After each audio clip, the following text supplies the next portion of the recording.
வெட்டுக்கத்தி என்னத்துக்கு வெட்டுக்கத்தி என்னத்துக்கு கொண்டு வந்தீங்க வெட்டுக்கத்தி என்னத்துக்கு கொண்டு வந்தீங்க வெட்டுக்கத்தி கொண்டு வந்தீங்க வெட்டுக்கத்தி என்னத்துக்கு கொண்டு வந்தீங்க ஒரு யானை கவலத்துக்கு இவ்வளவு பெரிய சண்டையா? ராஜபுரம் என்பவர் வந்து ரொம்ப நாளாவே வந்து யானை கவலத்தை வந்து சேல்ஸ் பண்ணிட்டு வந்துகிட்டு இருந்தாரு. இவர் வந்து ஒரு பாடி பில்டர், இன்ஸ்டா இன்ஃபுளுசர், ஃபேமஸான ஆள்னால அதை பயன்படுத்தி வந்து இவர் வந்து வீடியோ பண்ணி அதை மூலம் சேல்ஸ் பண்ணிட்டு இருந்தாரு. ஸோ இதை பார்த்துட்டு வந்து நிறைய பேர் வாங்கி யூஸ் பண்ணாங்க. அதுல சில பேர் வந்து இது வந்து தரமானது இல்ல, கவர்மெண்ட் இஷ்யூ பண்ணக்கூடிய FSSAI சர்டிஃபிகேட்லாம் இவர் வாங்கல, இதை எப்படி இவர் சேல் பண்றது, அந்த மாதிரி நிறைய பேர் குற்றச்சாட்டுகள் வச்சாங்க. அதாவது food licence, food safety and standards authority of India, இந்த அமைப்பு தான் வந்து இந்தியாவில் இருக்கக்கூடிய அனைத்து ஒரு உணவு ப்ராடக்ட், ஒரு டீ ஷாப், கேட்டரிங் எதுவா இருந்தாலுமே வந்து இவங்க செக் பண்ணிட்டு இது வந்து மக்களுக்கு உகந்ததா, அவங்களுக்கு எந்த ஒரு பாதிப்பும் வராதுல அப்படிங்கறத வந்து ஆராய்ஞ்சு கொடுக்கக்கூடிய சர்டிஃபிகேட் தான் இது. ஸோ இந்த சர்டிஃபிகேட் வந்து இவர் வந்து வாங்கல.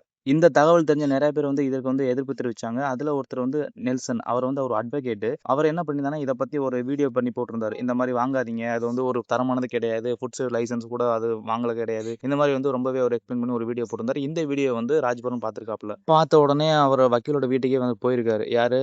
ராஜு மனைவியும் போய் பேசலாம் சொல்லி போயிருக்காங்க. பேசிட்டே இருக்கும்போது வாக்குவாதம் ஆயிருக்கு. நீ எப்படி வந்து எந்த ஒரு ஆதாரம் இல்லாம இந்த மாதிரி போடுவ, இந்த மாதிரி பேசிக்கிட்டே இருக்கும்போதே திடீர்னு ராஜ்புரம் வந்து வக்கீல வந்து அட்டாக் பண்றாரு. பண்ண உடனே வக்கீல மடக்கி போட்டு அவர் வந்து அட்டாக் பண்றாங்க. மாறி மாறி வந்து ஒரு கை தகராறு ஆயிடுச்சு. ஸோ வந்து எப்படி ஆயிடுச்சுன்னா ராஜ்புரம் வந்து வக்கீல வந்து வீடு பூந்து அடிக்கிற மாதிரி தான் ஆயிடுச்சு. இதை தெரிஞ்சுக்கிட்ட வந்து அவரோட சொந்தக்காரங்க பக்கத்துல உள்ளவங்க அவர் போட்டு அட்டாக் பண்ணிருக்காங்க. அட்டாக் போட்டு வேட்டியை உருவி உட்கார வச்சிருக்காங்க. உட்கார வச்சிருப்போம் அவர் ஒரு கையை ஒரு பேக் ஒன்று எடுத்து வந்துருப்பார் போல. அந்த பேக்ல பார்த்தா அருவா இருந்திருக்கு. அந்த அருவாள் எடுத்து வெட்டினதா வந்து நெல்சன் தரப்புல இருந்து சொல்லியிருக்காங்க. நெல்சனுக்கு வந்து கையில வந்து அடிபட்டிருக்கு. இன்னொரு முக்கியமான விஷயம் பாத்தீங்கன்னா NTK பிரமுகர் தான் ராஜ்போகன். அட்வொகேட் நெல்சன் வந்து சீமானுக்கு எதிராக சில தகவல் வந்து வெளியிட்டாரு. சொத்து வாங்குறது, இந்த மாதிரி விற்கிறது, இந்த மாதிரி தகவல் வந்து சீமானுக்கு எதிராக வந்து நிறைய தகவல் தெரிவிச்சாரு.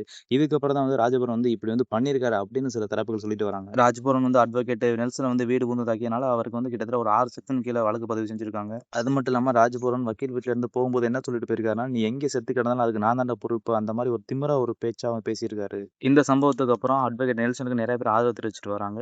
சரி, பாப்போம் அடுத்தடுத்து என்ன நடக்குது.